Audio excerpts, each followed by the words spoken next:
नमस्कार दोस्तों, आप सभी का हमारे भक्ति एंड फन वीडियो चैनल में स्वागत है। आज मैं आप लोग को माघ मास महात्म्य का 10वां व 11 अध्याय सुनाने जा रही हूँ। तो चलिए भक्तों, श्रवण करते हैं। यमदूत कहने लगे कि हे वैश्व, एक बार भी गंगा जी में स्नान करने से मनुष्य सब पापों से छूटकर अत्यंत शुद्ध हो जाता है। जो मनुष्य गंगा जी को दूसरे तीर्थों के समान समझता है वह अवश्य नरक में जाता है।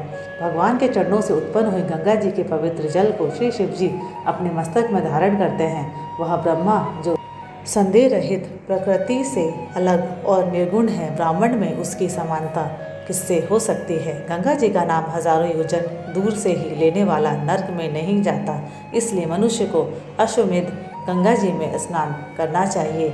हे वैश्वर, जो ब्राह्मण दान लेने का अधिकारी होकर भी दान नहीं लेता वह आकाश के नक्षत्रों में चंद्रमा के समान है।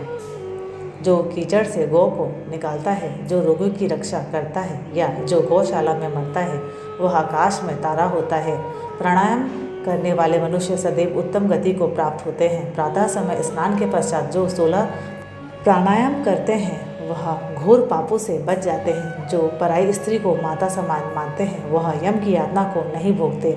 जो मन से भी कभी पर स्त्री का चिंतन नहीं करता वह दोनों लोगों को अपने अधीन करता है। जो पराये धन को मिट्टी के समान समझता है वह स्वर्ग में जाता है। जिसने क्रोध को जीत लिया मानो उसने स्वर्ग को ही जीत लिया।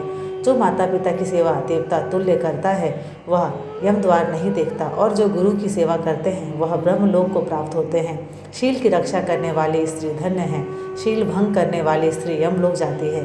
जो वेदों और शास्त्रों को पढ़ते हैं या पुराण और संहिता पढ़ते और सुनते हैं तथा जो स्मृति का व्याख्यान और धर्मशास्त्र समझते हैं या जो वेदांत में लीन रहते हैं वह पाप रहित होकर ब्रह्मलोक को प्राप्त होते हैं। जो अज्ञानियों को वे शास्त्र का ज्ञान देते हैं वे देवताओं से भी पूजित होते हैं। यमदूत ने कहा कि वैश्य श्रेष्ठ यमराज ने हमको वही आज्ञा दे रखी है कि तुम किसी वैष्णव को मेरे पास मत लाओ। हे वैश्य, पापी लोगों को इस संसार रूपी नरक को पार करने के लिए भगवान की भक्ति के सिवाय दूसरा और कोई उपाय नहीं। भगवान की भक्ति न करने वाले मनुष्य को चांडाल के समान समझना चाहिए। भगवान के भक्त अपने माता पिता दोनों के कुलों को उतार देते हैं और उनको नरक में नहीं रहने देते। और जो मनुष्य वैष्णव का भोजन करते हैं वे भी भगवान की कृपा से श्रेष्ठ गति को प्राप्त होते हैं। बुद्धिमान को सदैव वैष्णव का अन्न खाना चाहिए। इससे बुद्धि पवित्र होकर मनुष्य पाप नहीं करता।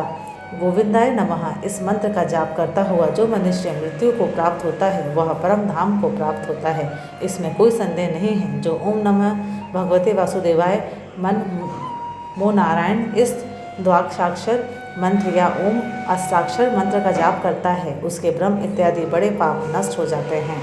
10वां अध्याय समाप्त हुआ। अब चलिए भक्तों, 11वां अध्याय श्रवण करते हैं।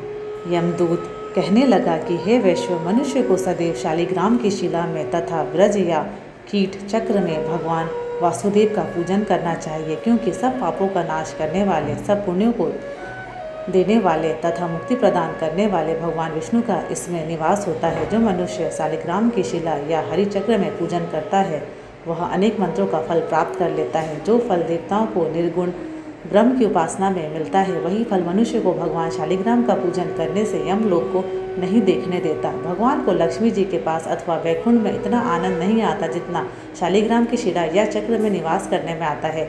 स्वर्ण कमल युक्त करोड़ों शिवलिंग के पूजन से इतना फल नहीं मिलता जितना एक दिन शालिग्राम के पूजन से मिलता है। भक्तिपूर्वक शालिग्राम का पूजन करने से विष्णु लोक में वास करके मनुष्य चक्रवर्ती होता है। काम, क्रोध, लोभ, मोह, अहंकार से युक्त होकर भी मनुष्य शालिग्राम का पूजन करने से वैकुंठ में प्रवेश करता है। जो सदैव शालिग्राम का पूजन करते हैं वह प्रलय काल तक स्वर्ग में वास करते हैं।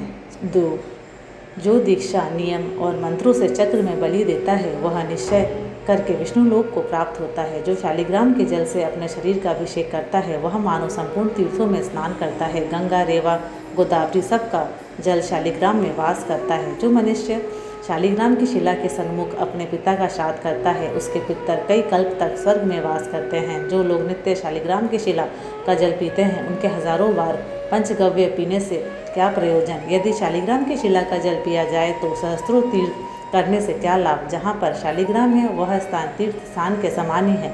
वहाँ पर किए गए संपूर्ण दान, होम, करोड़ों गुना फल को प्राप्त होता है। जो एक बूंद भी शालिग्राम का जल पीता है वह माता के स्तनों का दूध पान नहीं करता, अर्थात गर्भाशय में नहीं आता। शालिग्राम शिला में जो कीड़े मकोड़े एक कोस के अंतर पर मरते हैं वह भी वैकुंठ को प्राप्त होते हैं। जो फल वन में तप करने से प्राप्त होता है वही फल भगवान को सदैव स्मरण करने से प्राप्त होता है।